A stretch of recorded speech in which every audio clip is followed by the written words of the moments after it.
Assalamualaikum warahmatullahi wabarakatuh. Alhamdulillahi rabbil alamin. Wa afdalus salati wa atamut taslimi ala sayyidina Muhammad ashrafil anbiya'i wal mursalin wa ala alihi wa sahbihi ajma'in. اللهم علمنا ما ينفعنا وانفعنا بما علمتنا وزدنا من كرمك علما يا عليم. صلى الله وسلم وبارك على سيدنا محمد وعلى آله وصحبه أجمعين. Tuan-tuan imam muslimin dan muslimat yang dikasihi sekalian, InsyaAllah kita meneruskan pembacaan kitab Umdatul Ahkam karangan Imam Al-Hafidh Abdul Ghani Al-Maqdisi rahimahullahu ta'ala, yang bertajuk wajib bermalam di Mina. An Abdullah bin Umar radhiyallahu anhuma qala استأذن العباس بن عبد المطلب رسول الله صلى الله عليه وسلم أن يبيت بمكة ليالي منى من أجل سقايته فأذن له. Daripada Abdullah bin Umar radhiyallahu anhuma, Al-Abbas bin Abdul Muttalib meminta izin kepada Rasulullah sallallahu alaihi wasallam agar bermalam di Mekah pada malam-malam yang sepatutnya dia bermalam di Mina, iaitu untuk memberi minum kepada jemaah haji, dan Rasulullah sallallahu alaihi wasallam mengizinkannya. Tuan-tuan muslimin dan muslimat sekalian, pertama-tama kita perlu mengetahui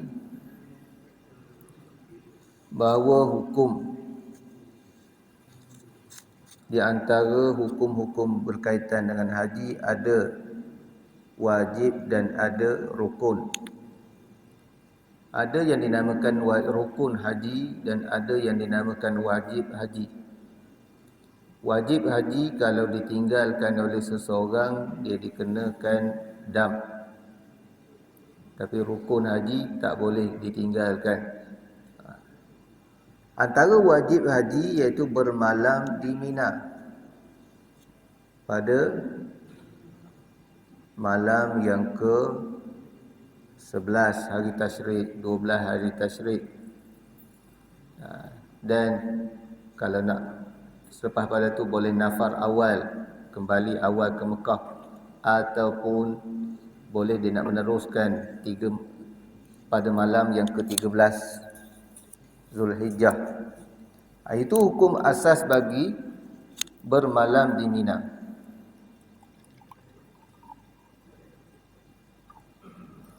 Hukum yang disebutkan di dalam hadis ini, bagaimana Rasulullah sallallahu alaihi wasallam membenarkan orang-orang yang ada keperluan untuk berada di Mekah ketika itu, walaupun mereka mengerjakan haji. Seumpama Al-Abbas radhiyallahu ta'ala anhu, sepupu bapa saudara kepada baginda sallallahu alaihi wasallam, yang meminta izin kepada Rasulullah sallallahu alaihi wasallam untuk berada di Mekah. Mana dia tidak bermalam di Mina. Selepas melontar jamrah dia balik ke Mekah. Balik ke Mekah, dia tidak bermalam di Mina. Oleh kerana ada keperluan tersebut, keperluan dia menyediakan minuman kepada jemaah haji, maka diizinkan oleh Rasulullah sallallahu alaihi wasallam. Rasulullah sallallahu alaihi wasallam mengizinkan jika ada keperluan. Sebab itulah cuma zaman sekarang ni kadang-kadang ada, kita tak nafikan ada jemaah-jemaah yang agak keuzuran, yang tidak larat untuk bermalam di Mina. Kita tahu keadaan yang berada di Mina tu terlalu sesak, nak pergi bilik air pun letih, nak beratur.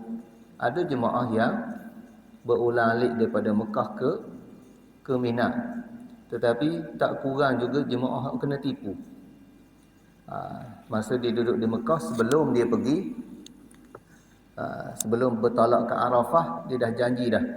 Ada orang ambil duit, nak janji dia nak hantar dan nak jemput. Tapi bila sampai ke Mina, batang hidung pun tak nampak. Sebab itulah tuan-tuan, di Mekah ni orang nak buat ibadat pun ya, tetapi ada individu yang tidak bertanggungjawab, dia melakukan penipuan, ambil kesempatan melakukan penipuan. Sebab itulah kebiasaannya sahabat-sahabat yang bertugas di tabung haji mengingatkan kita tentang penipuan-penipuan yang kadang-kadang ada setengah yang tidak bertanggungjawab, ambil kesempatan tipu damnya. Dam seekor kambing dia ambil 200. Saya ada waktu tu pernah ada seorang sahabat tu, dia ajak pergi tengok tempat orang nyembelih kambing dengan harga-harga dia. Mana ada, hak yang kubuh pun tak ada kambing harga 300, harga 200. Dia boleh ambil 200.5. Jawapannya dia ambil duit saja. Dia tidak amanah di dalam melaksanakan tugas. Kalau dia amanah, tuan-tuan, dia tak mampu dengan harga sedemikian. Sudah pastilah dia akan ambil dengan harga yang lebih tinggi daripada harga jualan kambing. Tapi ada orang yang ambil kesempatan. Sebab itulah kita dalam kita buat ibadat, walaupun kita bukan nak sangka buruk pada orang, tetapi kita juga diajar supaya kita berhati-hati. Yang tak menasabah sangat, jangan. Kalau katakan dam, tabung haji letak harga dam sekian, dia menawarkan harga dam separuh lebih rendah daripada tabung haji, tu ada benda lah tak menasabah lah. Tak menasabah. Sebab itulah tuan-tuan, kalau saya tengok pada peringkat awal buka PKP dulu, tahun 2000 tak pergi haji, 2021 tak pergi juga, 2022 baru buka haji, dah banyak dah iklan upah haji. Padahal tahun tu barulah dibenarkan dengan bilangan yang sangat terhad. Jemaah Malaysia tak ramai terhad. Walaupun terlalu terhad, tapi ada orang ambil kesempatan. Siapa tolong buat tak tahu. Kalau macam tahun ni menasabahlah, kerana Arab Saudi telah membuka kota untuk menunaikan haji dengan kota seumpama sebelum PKP dulu. Macam biasa, menasabahlah orang ambil upah untuk upah haji. Cuma harga pun kena tengoklah juga. Upah haji harga 1,500. Tak menasabah zaman sekarang ni. Siapa yang sanggup dengan kos yang ada sekarang ni? Orang yang duduk di Mekah sana pun tak sanggup nak buat haji, nak ambil badan haji dengan harga tersebut. Sebab itulah jaga golongan-golongan yang ambil kesempatan ni. Jangan kita kira murah ke jadi selalu. Jamak solat di Muzdalifah. Wa anhu an ibn Umar radhiyallahu anhuma qala jama'a an-nabiy sallallahu alaihi wasallam bainal maghribi wal isya'i bi jam'in li kulli wahidatin minhuma iqamah wa lam yusabbih bainahuma wa ala ithri wahidatin minhuma. Masih daripada Abdullah bin Umar radhiyallahu anhuma, katanya Nabi SAW menjamakkan solat maghrib dan isyak di jamak. Nama bagi Muzdalifah. Pada setiap solat didahulukan dengan iqamat. Baginda tidak solat sunat di antara kedua-dua waktunya dan tidak juga selepas kedua-dua solat.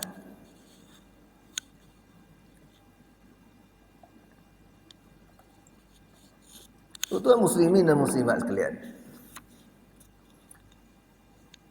hadis ni ada beberapa hukum.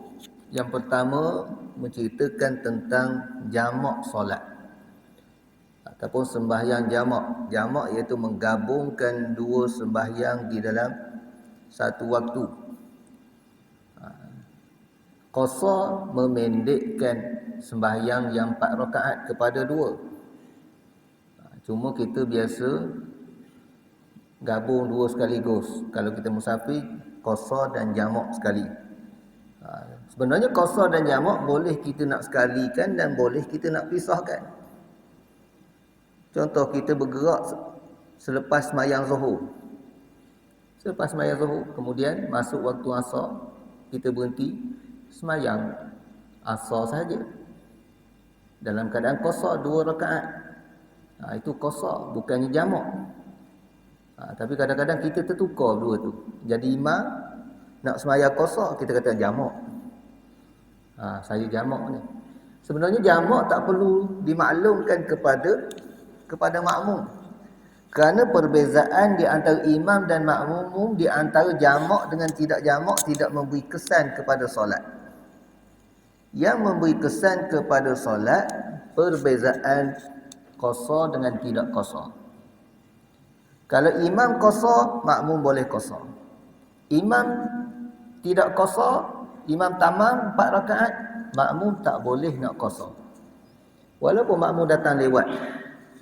Dia datang, imam naik rakaat ketiga dah. Dia nak qasar, sembahyang 2 rakaat. Tidak dibolehkan. Mesti imam tersebut sembahyang qasar, barulah melayakkan makmum sembahyang qasar. Tapi kalau terbalik, boleh.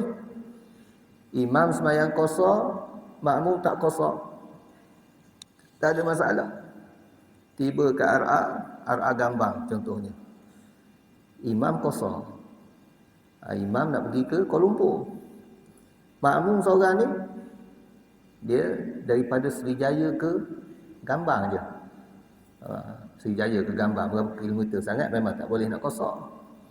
Srijaya ke Kuantan pun tak lepas lagi. Jadi dia sembahyang memang tak boleh nak jamak. Jadi dia sembahyang tak boleh jamak, tak boleh qasar. Jadi imam qasar 2 rakaat, dia sembahyang tamam, tak jadi masalah. Kalau terbalik, imam tamam, makmum qasar, tak boleh. Dan jamak ini Nabi melakukan ketika haji baginda sallallahu alaihi wasallam. Kita semua tahu daripada Arafah. Setelah selesai wukuf di Arafah, pada malam hari raya, sekurang-kurangnya selepas daripada pada malam hari raya, iaitu bermula masuk waktu maghrib, boleh bergerak dah daripada Arafah. Menuju ke mana? Pergi ke Muzdalifah. Bermalam seketika di Muzdalifah, dan di situ dilakukan solat secara jamak. Biasanya jamak takhir lah, sebab perjalanan daripada Arafah ke Muzdalifah walaupun tak begitu jauh, tetapi dengan kesesakan menyebabkan kita jamak takhir di sana. Jamak takhir yang dilakukan oleh Rasulullah sallallahu alaihi wasallam dalam keadaan likulli wahidatin minhuma iqamah. Setiap satu waktu ada qamat. Maknanya tidak disunatkan azan bagi kedua-dua waktu. Orang sembahyang jamak, sembahyang yang pertama saja disunatkan azan, yang kedua disunatkan iqamat saja, tak perlu kepada azan. Itu hukumnya. Jangan pula 2 kali azan. Nak sembahyang Zuhur azan sekali. Habis sembahyang Zuhur nak sembahyang Asar azan pula. Tak payah azan, qamat je. Ini sunnah Nabi. Kemudian hukum yang seterusnya, walam yusabbih bainahuma. Nabi tidak melakukan sembahyang sunat antara keduanya. Antara 2 sembahyang jamak tidak boleh sembahyang sunat. Sebab itulah para ulama, di antaranya mazhab kita, mazhab Syafi'i rahimahullahu ta'ala, menyatakan kalau jamak takdim tidak boleh diselangi di antara 2 sembahyang tersebut dengan tempoh masa yang sekadar 2 rakaat solat. 2 rakaat solat berapa? Letaklah 5 minit. Maknanya jarak daripada kita salam solat yang pertama dengan angkat takbir solat yang kedua tidak lebih daripada 5 minit. Nak istighfar, ringkas-ringkas. Istighfar 3 kali, kemudian angkat takbir. Ataupun kalau nak wuduk, pergi ambil wuduk, terus angkat takbir. Jangan was-was pula. Ambil wuduk setengah jam. Orang was-was ambil wuduk setengah jam, tak jadi nak jamak. Itu bagi jamak takdim. Dan tidak disunatkan sembahyang sunat di antara kedua-duanya. Dan wala ala ithri wahidatin minhuma, dan tidak juga selepas kedua-dua solat. Sebab itulah Imam Bukhari rahimahullahu ta'ala lebih cenderung kepada pendapat yang lebih cenderung mengatakan bahawa sembahyang orang musafir yang qasar ataupun jamak solat tidak disunatkan sembahyang rawatib. Tidak sunatkan sembahyang rawatib. Kalau masa panjang, berzikirlah. Nak berzikir, nak baca Quran. Itu mengikut pandangan Imam Bukhari rahimahullahu ta'ala. Kenapa? Kerana Nabi tak buat. Nabi tak buat. Sedangkan Nabi rawatib di antara sembahyang yang Nabi jaga. Tetapi ketika sembahyang jamak, Nabi tidak melakukannya. Ini menunjukkan bahawa ketika kita musafir, yang wajib pun dikurangkan. 4 jadi 2, dikurangkan. Jadi yang sunat apatah lagi diberi keringanan. Tak musafir pun tidak menjadi satu kesalahan kalau kita tak buat yang sunat. Tapi kalau kita musafir apatah lagi. Sebab itulah sebahagian ulama menyatakan bahawa tidak disunatkan kita sembahyang rawatib ketika musafir. Tapi sebahagian yang lain menyatakan tidak jadi masalah nak sembahyang rawatib. Kebetulan masa panjang, sementara menunggu orang lain ramai, kemudian tempat sembahyang selesa, tidak mengganggu orang. Itu tidak ada pandangan-pandangan ulama yang sedemikian. Tajuk ini seterusnya orang yang berihram makan binatang buruan.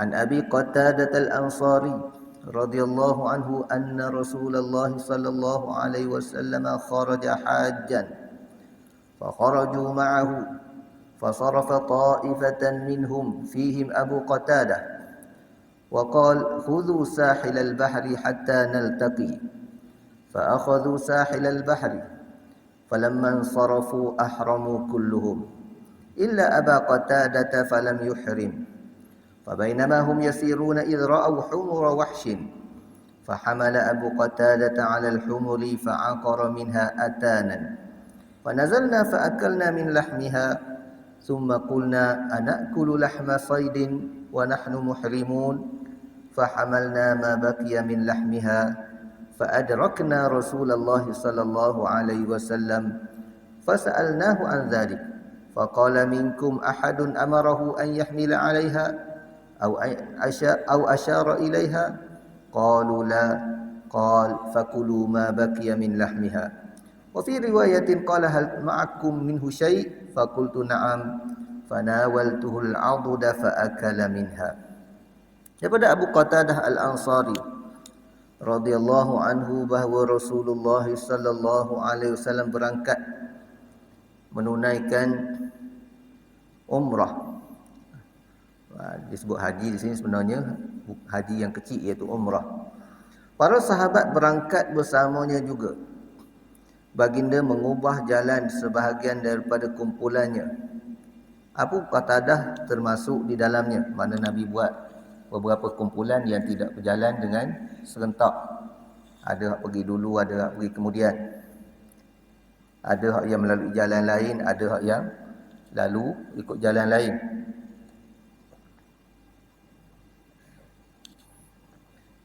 Rasulullah SAW memberi arahan, ambillah jalan pantai hingga kita bertemu nanti. Mu lalu kau ni, aku lalu kau ni, kita akan jumpa juga di satu tempat. Ketika mereka berpisah, mereka telah berihram kecuali Abu Qatadah. Semua niat ihram belaka. Abu Qatadah tak, dia ikut je. Ketika mereka berjalan, mereka melihat keldai liar. Keldai liar ni antara binatang yang dibenarkan kita makan. Tapi keldai kampung itu haram. Keldai kampung yang orang duk angkut barang, yang tu haram. Tapi keldai liar ni umpama macam kuda belang, halal dimakan. Abu Qatadah boleh memburunya dan berjaya. Abu Qatadah memburunya dan berjaya disebut situ berjaya membunuh seekor keldai betina, iaitu berjaya menangkap seekor keldai betina dengan panahan dia. Kami pun singgah, mana berhenti dulu dalam pemusafiran tersebut dan makan dagingnya. Kemudian kami berbincang, mengapa kita makan daging buruan padahal kita sedang berihram? Jadi timbul keliru. Dah makan, timbul persoalan, boleh ke kita makan? Kita sedang berihram. Orang berihram tak boleh memburu. La taqtulus sayda wa antum hurum. Jangan kamu membunuh buruan dalam keadaan kamu ihram. Makan hasil buruan orang lain boleh ataupun tidak? Jadi keliru. Berburu memang mereka dah yakin tak boleh. Tapi makan hasil buruan orang boleh ataupun tidak. Maka kami bawa sebahagian dagingnya dan kami temui Rasulullah sallallahu alaihi wasallam. Kami tanyakan kepada baginda tentang peristiwa ini. Baginda hanya bertanya, adakah antara kamu yang memerintahkan atau memberi isyarat kepada Abu Qatadah untuk memburunya? Tidak, jawab kami. Nabi tanya, Abu Qatadah diburu tu, ada tak di kalangan kamu yang tolong tunjuk binatang ataupun tolong bantu dia memburu, tolong ikut dia buru? Sahabat lain kata tak ada, dia pergi seorang je. Baginda menyambung, kalau begitu tidak ada masalah, makanlah sisa dagingnya. Daging yang baki lagi tak apa, makan boleh. Dalam riwayat yang lain, Nabi bertanya, masihkah berbaki sisanya? Ada lagi, baki lagi. Ada baki lagi daging? Nabi tanya. Saya menjawab, kata Abu Qatadah, ada. Maka kami potong sedikit di lengan bahagian atas, iaitu bahagian kaki, lengan binatang tadi. Dan Nabi SAW pun makan. Jadi tuan-tuan, hadis ini pertama-tama kita kena ingat hukum asal bagi orang yang berihram. Di antara larangan orang yang berihram, dalam keadaan ihram dilarang berburu. Buru binatang apa sekalipun, sama ada di tanah haram ataupun di luar daripada tanah haram, bila dah berihram dia dilarang berburu.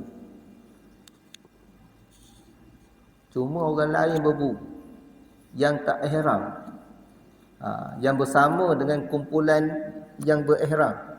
Ada yang tak berihram, dia ikut jalan saja, tak masuk, tak berniat lagi, dia berburu. Hasil buruan dia adakah boleh orang lain makan? Ini yang timbul persoalan. Sahabat bila timbul persoalan, dia merujuk kepada Rasulullah sallallahu alaihi wasallam. Itulah yang sepatutnya bagi kita. Bila ada sebarang persoalan, kita rujuk kepada ahli ilmu, orang yang ada autoriti untuk menjawab persoalan-persoalan berkaitan dengan agama. Tapi kadang-kadang orang dia buat dulu, bila dah tahu salah, dia cari ikut mana orang yang boleh pusing bagi benar, untuk membenarkan kenyataan dia. Sebab tu saya kadang-kadang ada guru, dia bagi tahu apa? Dia kata kalau orang bercerai, dia bercerai dengan isteri dia, dia tanya seorang guru. Guru pertama kata jatuh cerai, jatuh talak. Guru kedua kata jatuh, guru ketiga kata jatuh, keempat kata jatuh. Akhirnya dia jumpa dengan Tok Imam, seorang Tok Imam yang tidak alim. Tok Imam tu kata rasa-rasa tak jatuh, dia akan pegang buah Tok Imam. Kalau ulama kata haram, haram, haram, haram, haram, 10 ulama kata haram, dia jumpa Tok Bilal kata halal, dia pegang buah Tok Bilal.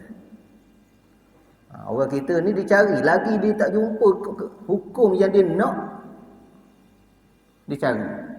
Nak zaman Google ni, lagi mudah. Tengok fatwa Mesir, haram. Fatwa ni haram. Fatwa ni haram. Google lagi. Oh, ada ustaz kata halal. Oh. Macam forex lah contohnya. Forex. Jadi khutbah hari ni tentang muamalat, antaranya secara jelas menyatakan bahawa forex haram. Tapi ada orang kaki-kaki forex, dia Google, oh rupanya ada ustaz kata boleh. Sedangkan ustaz itu dia tidak ada autoriti dan bukan ada kepakaran di bidang keuangan Islam. Dia ada kelebihan di bidang yang lain. Bab keuangan kena tanya pakar-pakar keuangan Islam. Maka barulah kita betul. Walaupun dia ada autoriti, kadang-kadang orang yang ada autoriti satu-satu masalah dijadikan rojokan dalam semua masalah. Tak betul. Kita nak baiki kereta, aircon kita bagi ke pomen sebahagian aircon. Kita tak bawa pergi ke kedai tayar baiki aircon. Cat pun sama. Tukang cat, kita tak bawa ke kedai aircon untuk nak cat kereta kita. Bab dunia kita reti pula nak pilih hak mana orang siapakah yang pakar di bidang tersebut. Bahkan sama-sama pomen, kalau bukan bidang memang dia biasa tersalah. Ni apa masalah ni? Aircon saya gini. Tanya pomen bahagian tayar.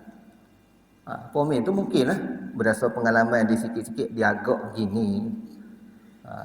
Agaknya kurang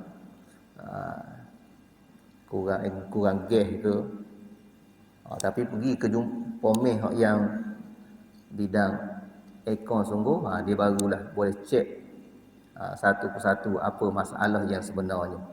Begitulah kita dalam bidang agama, sebenarnya agama ni begitu luas. Perbahasan dia terlalu luas. Ada kepakaran di bidang-bidang yang tertentu. Orang ni pakar di bidang ni, orang ni pakar di bidang ni. Bukan zaman sekarang, tuan-tuan. Bermula daripada zaman sahabat lagi. Sahabat Nabi ada yang Nabi sebut a'lamukum bil halal wal haram. Sahabat paling pakar tentang halal haram, Muaz bin Jabal. Ada sahabat yang paling qari, aqra'ukum Ubay bin Ka'ab. Dia suka fasihan menyebut membaca Al-Quran. Ada sahabat yang paling alim di bidang tafsir, Abdullah bin Abbas. Ada sahabat yang paling lunak suara dia, sedap mengaji, iaitu Abu Musa al-Ash'ari. Mempunyai kepakaran yang berbeza. Dengan kepakaran yang berbeza ni, kita apabila digabungkan, itulah keindahan, dapat kita lihat keindahan dan kesempurnaan Islam itu. Tak mungkin seorang individu jadi pakar belaka. Jadi pakar belaka, tak mungkin. Ada kepakaran setiap orang ada kepakaran bidang masing-masing. Jarang sangat orang yang tokoh yang ada kepakaran lebih daripada satu bidang. Jarang. Walaupun ada, dia ni pakar di bidang Quran, dalam masa yang sama dia juga pakar di bidang fiqh. Itu tak ramai yang ada kepakaran melebihi daripada satu bidang. Jadi hadis ni menceritakan bahawa walaupun haram, sahabat tanya Nabi. Nabi tanya, ada terlibat ataupun tidak di kalangan kamu yang sedang ihram ni? Ada tak yang terlibat membantu Abu Qatadah dalam memburu tadi? Abu Qatadah keluar buru. Kamu ada tak di kalangan kamu hak bantu? Bantu macam mana? Termasuk asyara ilaiha. Tolong tunjuk. Oh, lari ke sana dah, lari ke sini dah. Tolong tunjuk pun tak boleh. Kalau langsung tidak terlibat, Nabi kata, fakulu ma baqiya min lahmiha. Boleh kamu makan. Hak yang baki lagi pun makan. Ini satu kebenaran daripada Rasulullah sallallahu alaihi wasallam. Maknanya walaupun diharamkan berburu bagi orang yang sedang ihram, tetapi dia boleh makan makanan hasil buruan orang lain. Sa'd ibn Jassamah Al-Laythi radhiyallahu anhu annahu ahda ila an-nabi sallallahu alaihi wasallam himaran wahshiyan wa huwa bil abwa'i aw biwaddan faraddahu alaihi falamma ra'a ma fi wajhi qala inna lam naruddahu alayka illa anna hurum wa fi lafdhin li Muslim rijla himar wa fi lafdhin shiqqa himar wa fi lafdhin ajza himar. Daripada Sa'd bin Jassamah Al-Laythi radhiyallahu anhu bahawa dia menghadiahkan kepada Nabi sallallahu alaihi wasallam keldai liar. Ketika itu baginda berada di Abwa atau Waddan dan baginda menolaknya. Ketika baginda melihat raut mukanya yang kecewa, Nabi Muhammad sallallahu alaihi wasallam menjelaskan, "Maaf, kami tidak menolaknya kecuali kerana sedang berihram." Dalam riwayat Imam Muslim, kaki keldai, iaitu yang diberi kepada Nabi kaki, bahagian kaki. Dalam lafaz yang lain peha keldai, dalam lafaz yang lain punggung keldai. Makna daging bahagian peha, daging bahagian punggung. Ada beberapa riwayat yang menjelaskan bahagian mana yang dihadiahkan kepada Nabi sallallahu alaihi wasallam. Hadis ini secara zahirnya nampak bercanggah dengan hadis yang pertama yang kita baca tadi. Hadis Abu Qatadah tadi. Hadis Abu Qatadah tadi, orang yang tidak terlibat dengan berburu boleh makan. Tapi sini Nabi tak berburu. Yang berburu adalah Sa'd bin Jassamah. Sahabat yang lain berburu, dia bagi ke Nabi, Nabi tolak. Nabi tolak dengan alasan kami sedang ihram. Kami tak makan kerana kami sedang ihram. Tak makan hasil buruan tersebut. Hak yang tadi, Nabi benar makan. Hak ni, Nabi tak nak makan. Para ulama' dia membuat taufik di antara dua hadis ini. Hadis yang nampak kontra, apa makna di antara dua hadis ini? Boleh, yang boleh macam mana, yang tak boleh macam mana? Antaranya yang disebut di dalam syarah Umdatul Ahkam, para ulama ada yang menyatakan bahawa yang tidak boleh, jika orang yang memburu tadi memang niat nak bagi kepada orang yang sedang ihram. Dia buru tu bukan tujuan dia nak buru, tapi dia buru tu untuk nak bagi kepada Nabi. Nabi sedang ihram. Niat buru tu untuk nak bagi kepada orang ihram, maka tak boleh orang sedang berihram ambil. Tapi yang tadi, yang Abu Qatadah tadi, dia niat buru untuk dia je. Dia niat berburu untuk dia dapatkan binatang buruan tersebut. Bila dia dah dapat, barulah dia bagi ke orang. Berbeza. Ini yang menunjukkan kepada kita berbeza niat menyebabkan hukumnya berbeza. Kalau niat daripada awal berburu untuk diberi kepada orang yang sedang ihram, maka orang sedang ihram tak boleh makan. Tapi kalau niat berburu, orang yang tidak ihram berburu, niat untuk dia mendapatkan binatang buruan tersebut, bila dah dapat baru bagi, yang tu boleh.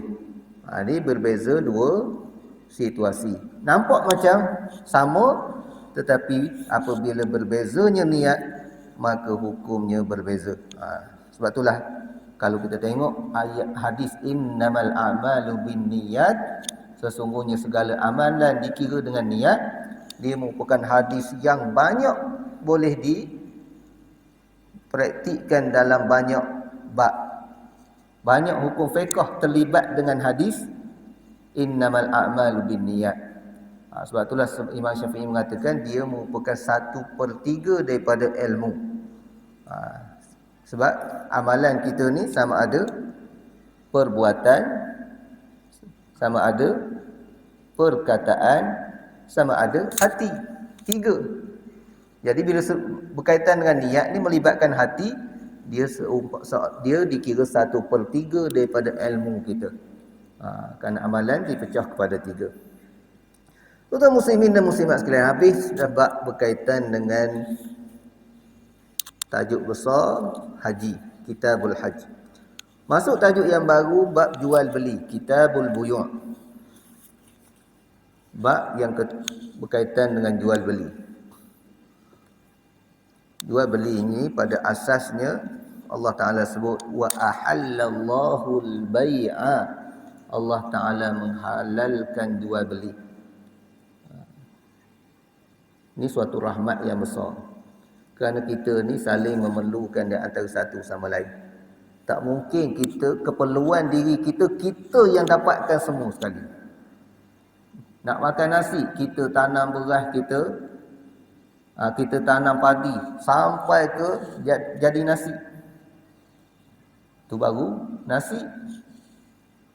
Baju pula kita tanam kapas sampai jadi baju. Tak cukup dengan umur kita, tuan-tuan. Untuk kita makan dalam tempoh sebulan tak cukup umur kita. Sebab itulah memerlukan di antara satu sama lain. Orang ni tanam padi, orang ni tanam kapas, orang ni noreh getah. Jadi saling memerlukan di antara satu sama lain. Barulah kita hidup dalam keadaan yang baik. An Ibn Umar radhiyallahu anhuma an Rasulillah sallallahu alaihi wasallam annahu qala إذا تبايع الرجلان فكل واحد منهما بالخيار ما لم يتفرقا وكانا جميعا أو يخير أحدهما الآخر فتبايعا على ذلك فقد وجب البيع وإن تفرقا بعد أن يتبايعا ولم يترك واحد منهما البيع فقد وجب البيع. Daripada Abdullah bin Umar radhiyallahu anhuma, daripada Rasulullah sallallahu alaihi wasallam sabdanya, jika dua orang melakukan jual beli, iaitu seorang pembeli dan seorang penjual, maka mereka berhak melakukan pilihan selagi kedua-duanya belum berpisah. Jika kedua-duanya sepakat atau masing-masing telah memberi pilihan dan melakukan transaksi jual beli, maka jual beli menjadi sah, iaitu lazim. Ini hadis sama makna dengan hadis Hakim bin Hizam. Qala Rasulullah sallallahu alaihi wasallam al-bayyi'ani bil khiyari ma lam yatafarraqa atau qala hatta yatafarraqa. Fa in sadaqa wa bayyana burika lahumā fi bay'ihima wa in katama wa kadzaba muhiqat barakatu bai'ihima. Dia berkata, iaitu Hakim bin Hizam berkata bahawa Rasulullah sallallahu alaihi wasallam bersabda, penjual dan pembeli sama-sama mempunyai pilihan selagi kedua-duanya belum berpisah atau hingga berpisah. Jika kedua-duanya sama-sama jujur dan menjelaskan kualiti dagangannya, maka jual belinya memperoleh keberkatan. Namun jika kedua-duanya menyembunyikan aib dan menipu, maka berkat jual belinya akan hilang. Tuan-tuan muslimin dan muslimat sekalian, dalam hadis ini ada hukum berkaitan dengan jual beli yang dinamakan khiyar. Dalam mazhab Syafi'i dia ada beberapa khiyar. Ada khiyar majlis, ada khiyar syarat, ada khiyar aib. Dalam hadis ini menceritakan khiyar majlis, iaitu apakah yang dimaksudkan dengan khiyar majlis, iaitu seseorang selagi mana berada di dalam majlis jual beli tersebut, dia berhak membatalkan jualan dia bagi penjual, ataupun pembeli dia berhak membatalkan pembelian dia, tak jadi beli. Tapi selagi tak berpisah. Itu dinamakan khiyar majlis. Maknanya penjual hukumnya dia tak boleh nak kerahkan. Pembeli pun sama.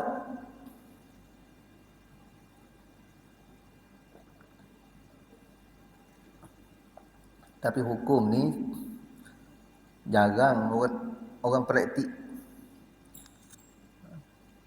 Dari segi hukum asal tuan-tuan, mana kita beli, kita pergi ke kedai, contohnya pergi kedai beli kitab.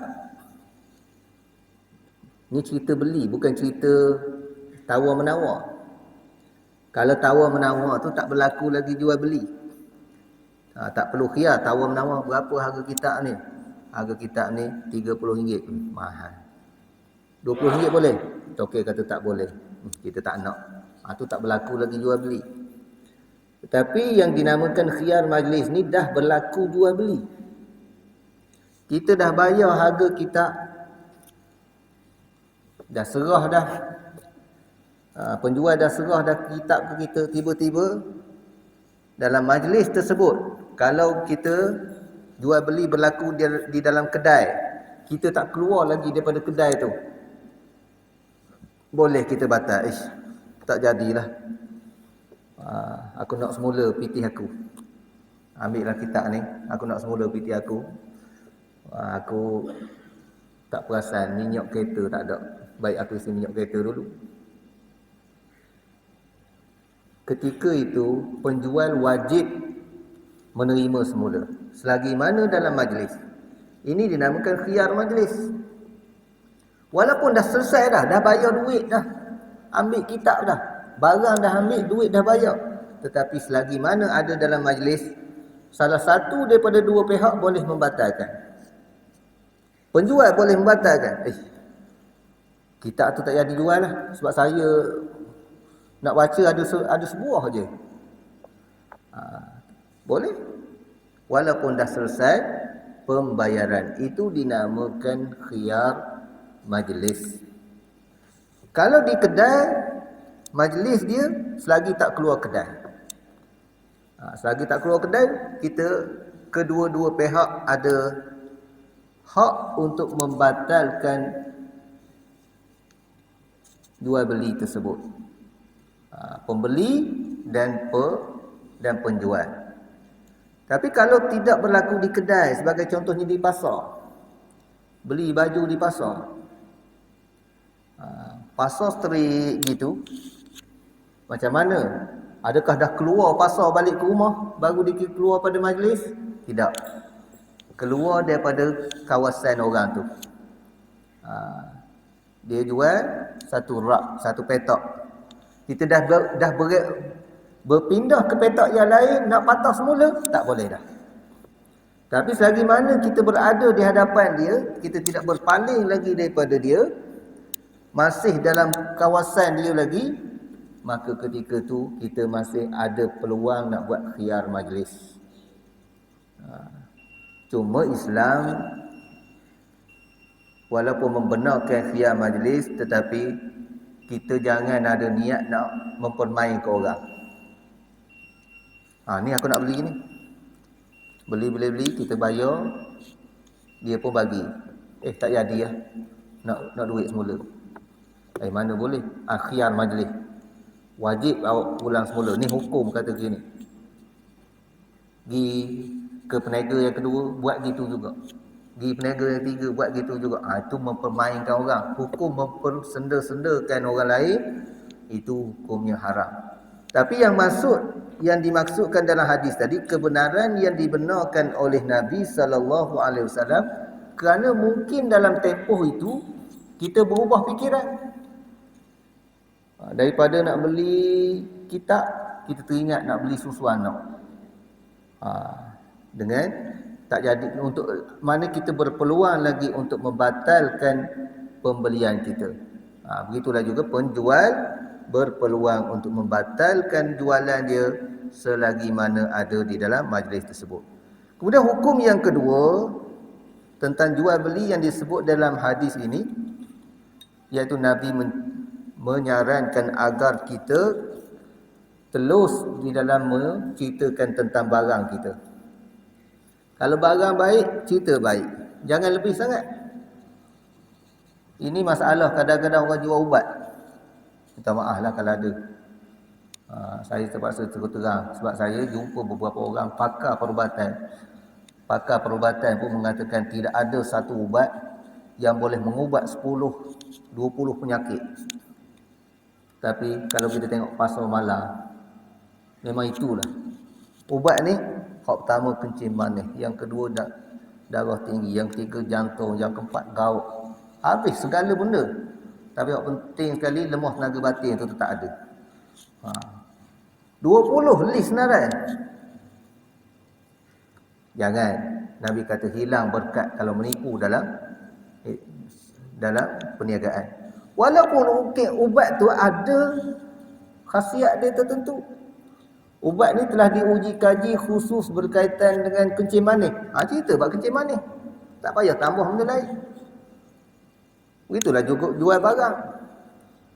Kalau kereta second hand. Second hand ni faham sendirilah.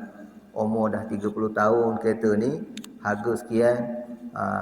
Ada apa masalah? Masalah kereta tua tu macam-macam lah. Khabar gitu. Jangan kita goreng lebih-lebih. Dia 30 tahun tapi TikTok macam 3 bulan. Kereta ni TikTok macam 3 bulan. Jangan.